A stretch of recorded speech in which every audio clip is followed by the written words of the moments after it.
You're tuning in to Geek Speak, a Geek Insider production. We're sitting with special guests in entertainment, news, and tech.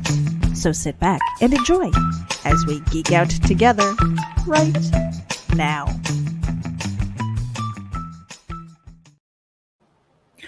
Good afternoon, geek friends. This is Meredith Loughran, and I am sitting with a very special guest. He is the director of Fried Barry, a Shudder original, which is going to be exclusively released on Shudder this Friday, May 7th. Let me drop the card here so he can introduce himself.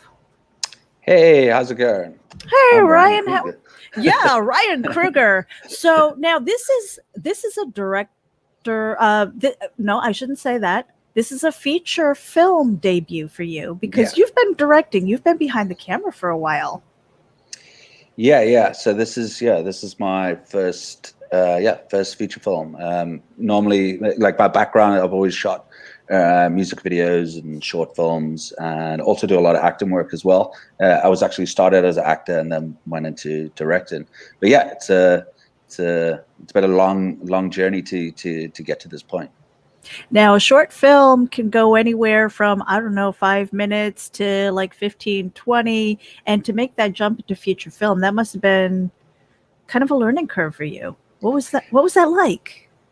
It was cool. You see, the thing is, when I shot music videos, I didn't really do much performance music videos. So I did short narrative concepts, within a music video, and then obviously I shot short films. So to be honest, it's not that much different in a sense of going from short films to a feature. I mean, it's a big one story and one character, but yeah, I mean, with this film, it is a very visual film, and it's one of those things where when it came to that point to do the first film and which one do I pick, I've got all these different scripts that I've wrote, and a lot of them are just like very normal normal compared to Fried Barry, and has that normal narrative structure. So when I was at that point, I was like, for a director, it's such a major thing. It's like, which one am I gonna make first? And it matters so much that the first one is the right one. So when I got the idea, even though I shot like a 3-minute experimental from 2017, also called Fried Barry, but it was, there was never ever a plan to make it into a feature.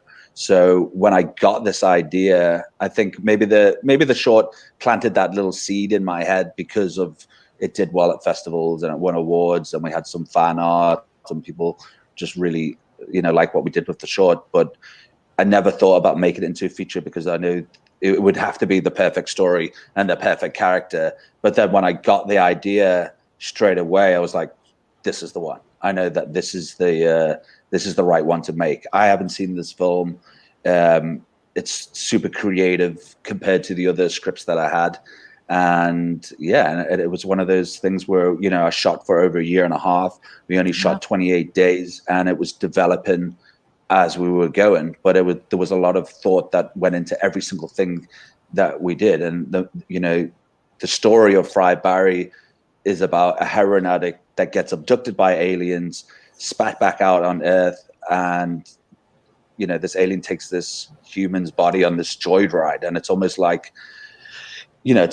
a road trip without the car, and it's we're the car, Fried Barry's the vessel, and he's the car, and we're just meeting all these people. So the film is, as I said, the story is very simple, and it's not about the story. We know what the story is, but it's about the experience as an audience member, and as we go on this journey with Barry, through this film, and it's designed to, in every aspect, to have that experience. And we just see, it's designed to take you on this journey, and it shows society, that's how crazy society is, and and it's meant to feel very disjointed. It's almost like, I always say, it's almost like a fly, that Oh it's no, just got, like it's like stop, right. It's like you took something and you're like, Yeah. I need this trip to stop because I'm like, oh my gosh, all this stuff that's happening. I mean, you're fully immersed, and Gary Green, he's all in. Yeah, no, definitely.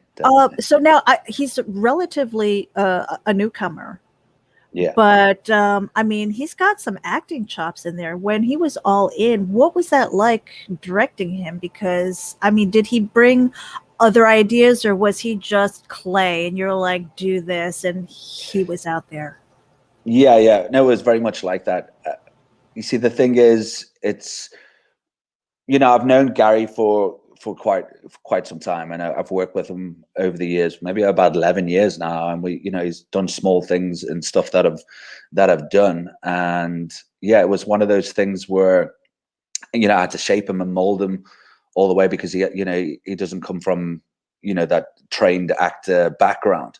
So with the type of film that I was making, I had to mold this whole story around this character and around Gary to make it work, because the movie relies on this character. That's like the biggest part of of the film. So at the same time, there was a lot of improv with the movie as well. So I did a lot of there was the big dialogue scenes that I wrote, and with the story and everything, but there was a lot of actors that I did a lot of improv with.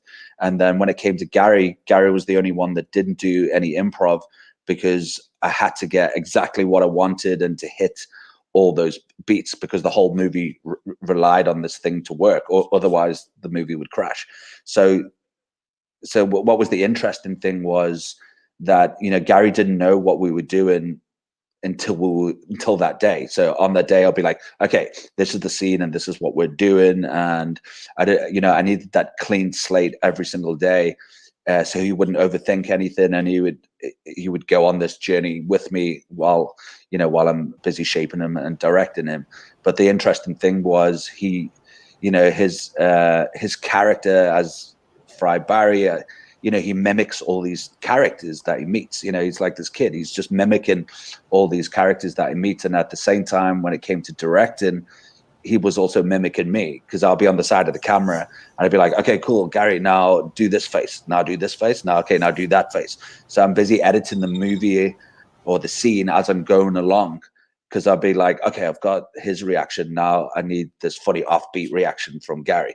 And it'll be like, okay, do this face, which could mean one thing. Okay, now do that face, could mean the other thing. And it's, obviously it's very offbeat and it's very weird. And that's the thing. And, but Gary, yeah, he gave 120%. He was amazing. Nobody could have played this part better than Gary. I mean, he's got such a presence. He's got such a look. Nobody looks like Gary. And that's why I've always used him in a lot of my work, because he's just got this presence. He's got this cool character face, and for me, as like characters, I love working with non-actors, and I love working with just interesting people. And Gary he's very interesting, and he's awesome. And like I said, nobody could have played this part better than Gary, without a doubt. So I was so happy that I saw something in him that nobody else saw, and gave him this opportunity and chance. And me and Gary had such an amazing time and amazing journey that we went on through this film. And I think anybody that watches this film can really see we had a lot of fun making this movie, Yeah. Oh, he definitely jumped off the screen.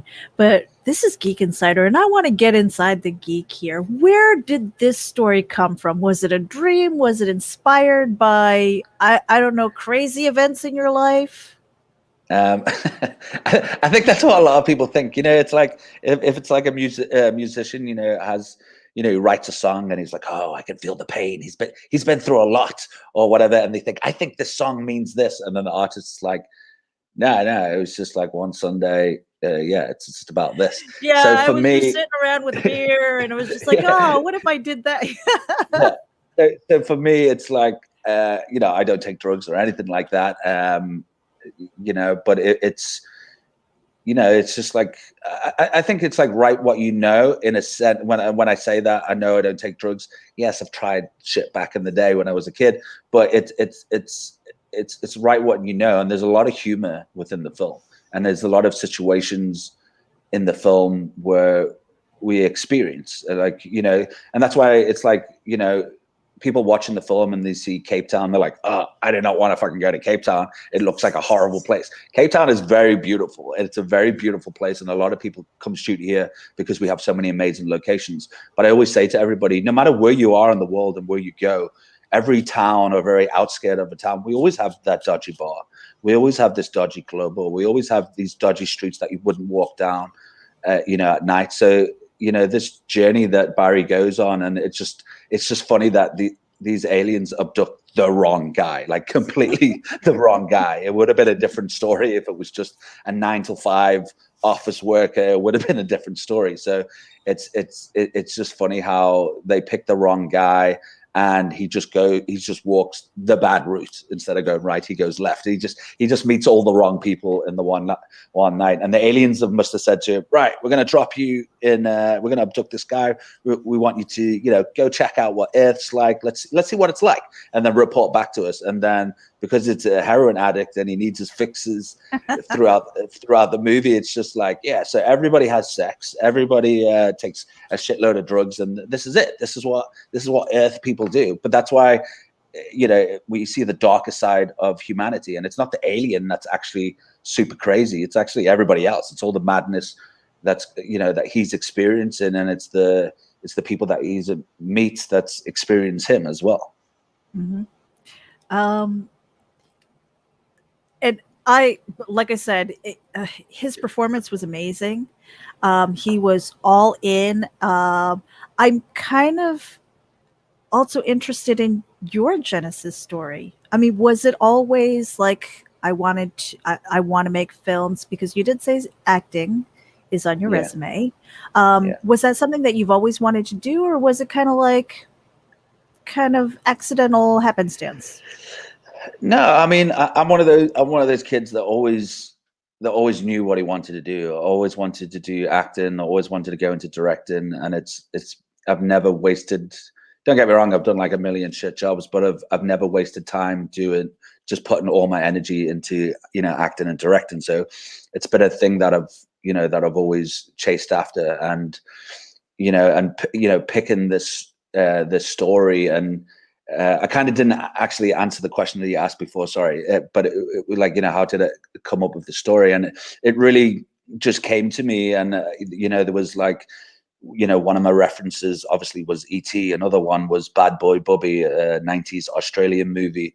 And then it was John Carpenter's Starman. So it was just like, when I thought of the Barry character, and if I was going to do this type of film, how would it work? So it was a mashup between all those, all mixed in, all my style on top of it to make it different and more unique within this type of film that I was making. And yeah, it was all those things. But it also came from being very frustrated where I was in my career. And, you know, like with any job, you want to go to the next level. So, I mean, I've always been known as a music video director.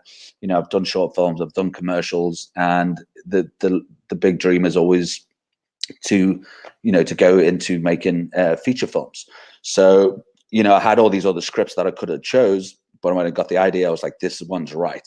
And I didn't actually have a script straight away. So there was a lot of improv, and then I started writing it, and it was like, we shot it in blocks. So it gave me time to write stuff, plan stuff. What have I got? What haven't I got? So there was all these things. But like I said, going back, it's where I was in my life. So at one point, before I shot Fry Barry, I had something wrong with my kidney, and I had an operation, got sepsis, nearly died. My cat had cancer. I lost my girlfriend at the time. I went into depression. I went down this dark black hole, and it was the worst time in my life. And it was just like game over. And I think what saved me was Fry Barry in so many ways, because I thought to myself, what is the number one thing that I've always wanted to do? And it was to make a film. So then I was like, right, I'm going to make this film. I'm going to do it. And it had to be the most creative thing that I've ever done. It has to be the best thing that I've ever done, because it's like, you know, obviously you make a film, you're like, okay, it's got to be good, but it's such an understatement, because if it's not the best thing that you've ever done, then what are you doing? what is the point of all this? So at that point, we're like, cool, this is my medicine. I know what I'm going to be concentrating on, and this is what I want to do. And my producer, James C. Williamson, I only knew him for about a month and a half before shooting. And I gave him a call and I said, right, I want to make a movie and I want to make it next month. And he was like, have you got a script? And I'm like, no, but I'm going to start writing scenes out. I've got the whole story in mind and everything. And he was like, have you got any money? And I was like, well, I've got some money, and you put some money in and we make this thing, and it's going to be over a certain amount of time. And then we can do this. And he was like, well, why do you want to shoot next month? And I was like, well, if we don't shoot next month, it's never going to happen. It's just going to get prolonged. It's just going to get pushed back. It's always one of those things that will always, like, the best thing you can do is just do it. And if you start filming that first scene, you've started.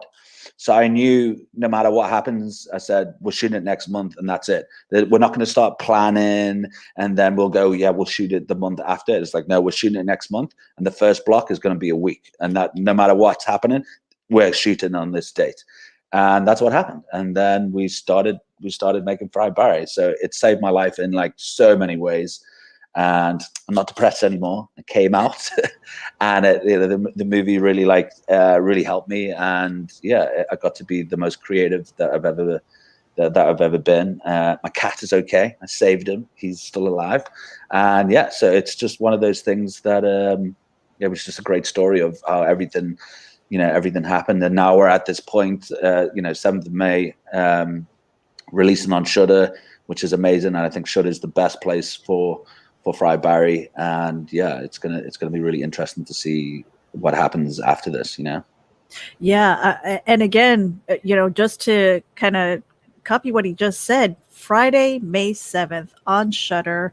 There is a monthly subscription. You're not locked in or anything like that, but go over there. They've got such a huge selection, including Fried Barry, which will take you on a wild ride. Now, so, and for anybody who doesn't know, it is sci-fi horror. There is a little bit of nudity. A little bit. But it's not for the kids. It's not for the kids. Right. Viewer discretion is advised. But so, that it's kind of a testament to you. Because, we've got a lot of creators who kind of go through those ups and downs. They have the depression and things like that. And a lot of times it is the creative process that kind of helps them power through those dark places. And it feeds that creativity sometimes. Yeah, no, absolutely. I think, I really think, I mean, it was the worst time of my life, without a doubt. It's very, when I think about it now, it's very hazy. Back then, before I started shooting the film, it was very hazy, and it was the worst, definitely the worst time of my life. And in a way, not in a way, like, I'm very grateful in a weird way that I went through that shit, because I wouldn't have got Fried Barry out of it. And we always know, as like creatives, like, you just got to do it, and you just got to do this, and it's that first step. And I've always been like a go-getter, but it really, for about 7-8 years now, I've been ready to make a feature, and it just, you try and it doesn't happen, and you try again and whatever. And sometimes you just got to do it yourself. Sometimes you just got to go, what the hell, and do it yourself. And if I didn't go through that depression and I didn't go through that bad time, there's no way I would have made this film. There's no way. It made me, there's just so much of me in Fried Barry, and it's such a personal film and journey that I went on because of all the shit that I went through, and it just means that much more to me. And it's my first film, which is awesome. So I think sometimes everything happens for a reason, and I think, and that's why I said I'm grateful in a weird way that I went through that horrible time, even though it was the worst time. But it brought me where I am today, talking to you. So it really is a great, weird, horrible, good journey. So, with all of that in mind, the second one isn't so stressful, is it? Yeah. Well, this is the thing. So when you make a second film now, it's also from a director's point of view. It's like, you know, I have my style. There's there's a hell of a lot of my style and how I do things within Friar Barry.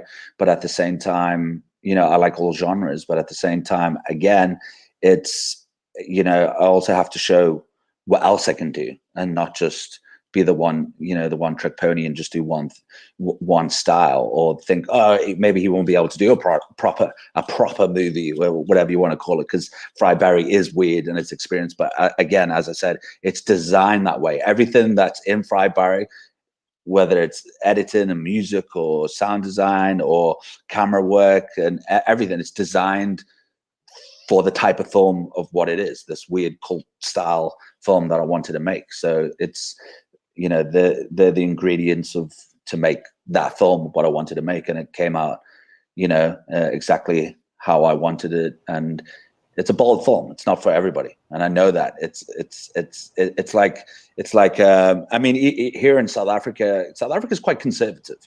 So, you know, we don't make these type of films in South Africa. So the thing is, it's like, you know, I'm in Cape Town, and I've got my rest of my family's in England, and then I've got some family in Johannesburg. So my family in Johannesburg, that side of the family is quite conservative. So he went to go watch the Friar Barry screening at a festival in Johannesburg, and he said he'll go watch it. And I said, listen, Uncle Giovanni, like you're not going to like this movie. It's not your type of movie. You're not going to like it. No, but I'll go watch it, and I'm sure I'll enjoy it. You know, you've put a lot of energy and time into this, and you know, and I was like, okay, but I'll just let you know, like you're not my target market. You're not going to enjoy it. I know you're not going to like it. Yeah, like, I'll watch it. So then I think it was like a few weeks afterwards or something like that. I was with my dad, and my dad was speaking to my uncle, and my dad had it on, you know, on speaker, and he was like, my dad said, well, so what do you think of Ryan's film? And he was like, oh shit. And I couldn't stop laughing, so I was like, hey, Uncle Giovanni, why are you saying that about my movie? And he's like, start backpedaling, and I'm like, it's okay, I'm not offended at all. You are the furthest away target market audience. Not my demographic. that could watch this movie. So that was really funny. And that's the thing. That's why I say it's not for everyone. You either get it or you don't. You either love it or you hate it.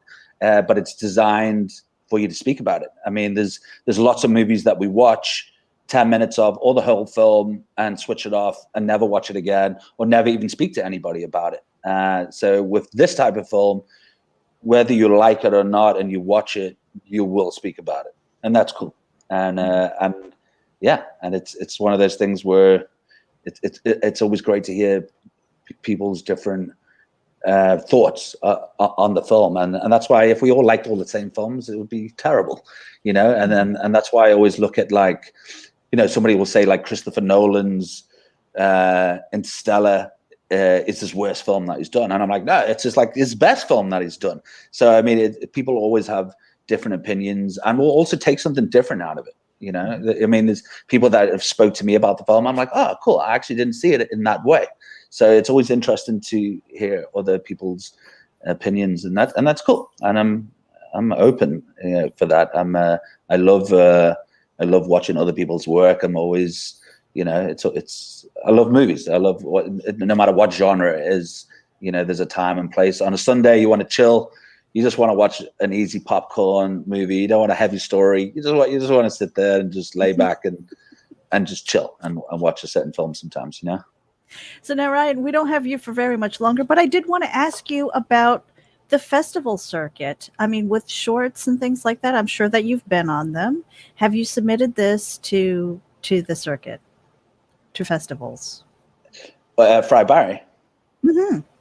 Yeah. So, I mean, the great thing about this, we've had a whole year of the festival run. So we've picked up, I think, 23 awards, and we played at some of the biggest genre film festivals in the world. And yeah, we played at Sitges, we played at Fantasia. So yeah, we've had a great festival run. We picked up many awards. We picked up many fans on the way in Mexico and Brazil and in Europe and everything. So it's been awesome, and the fans have been so great for this. And at the beginning of the festival run, we premiered it at CineQuest in San Jose in the States, and that was just before lockdown. It was in March. So when this happened, I thought, oh no, like I make my first film and then it's gonna be ruined. It's Ryan's fault of lockdown. and then what happened then was it was actually so beneficial because we had, instead of getting 300 to 600 people at a festival screening in the cinema, we had 4,000 to 5,000 people at a festival watching it.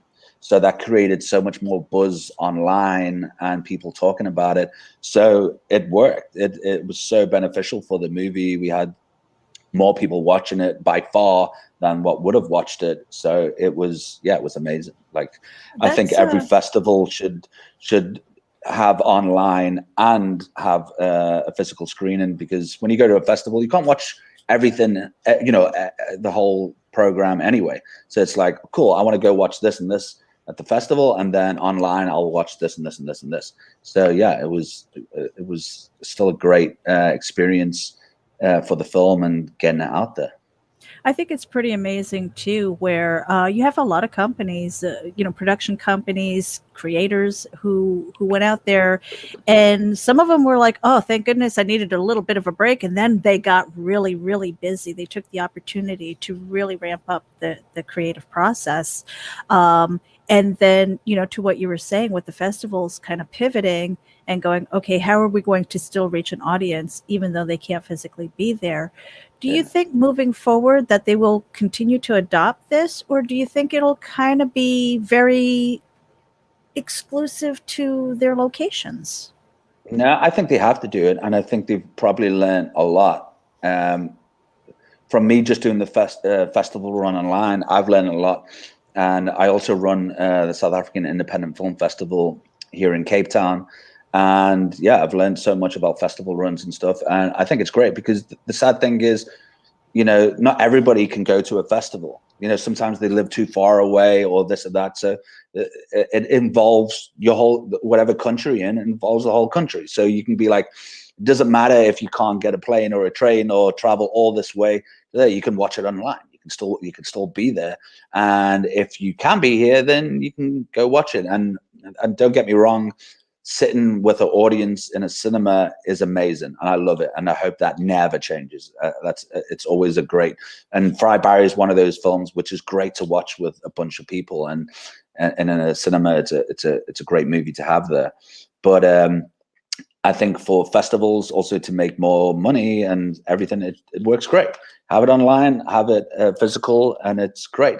And it's some people may not be able to go to festivals, so it's great that they can sit there at home and still being involved in it and watch all these films that that they couldn't have watched. So it's awesome. And as a filmmaker, it also gets your film out there more. More people are watching it. And at the end of the day, it's numbers. It's getting your film out, letting your film breathe, letting your film actually get out there so people can actually watch it. So I think it's a must. It should be definitely like a 50-50 thing, without a doubt. Mm-hmm. Now we are nearing the end of our 30 minutes with you, and I want to say thank you to Shudder and to you, Ryan Kruger, Fried Barry director, for being here and sharing about your story. We usually have one question that we ask all of our guests at the end of Geek Insider, and that is, if you could go back in time and give your younger self one piece of advice, what would it be? Ooh. Don't do what you've always done, because you'll always get what you always got. Okay. So, and now would younger Ryan listen to older Ryan, do you think? He would look at me and go, what the fuck are you talking about? It's like, who are you, old dude? Yeah, who are you? Like, get away from me. Like, I'm playing on my Game Boy. Like, stranger danger. Stranger danger. I'm like, just do as I say, all right? Just fucking do it. So I'd be like, Mom, there was this like weird dude that just came up to me, and he just said, don't do what you've always done, because you'll always get what you always got. What does that mean, Mom? What does that mean? And then here I am. All right. I remember that guy. I remember that guy coming up to me and saying that, and I thought he was weird at the time. But now it's that I going to be like remember, deja vu, right? so now, like, I'm here. Whatever he said to me, I remembered, and that's why we're here right now. Wow, powerful, powerful stuff. You guys don't know. So, Ryan, I want to thank you again for being here and gracing us with your time. I know that it's been an exhausting day. You've got Fried Berry that is launching exclusively on Shudder, shudder.com. Make sure you head over there. May 7th, this Friday. Go give it some love, give it some reviews, share it out on the social media, and let them know that Geek Insider sent you. I'm going to put the card up here. We've got a little bit of an outro. And again, thank you for tuning in, everybody. Geek out. Yeah, thank you so much for having me, Meredith. Thank you so much. We appreciate you, Ryan. Thank you.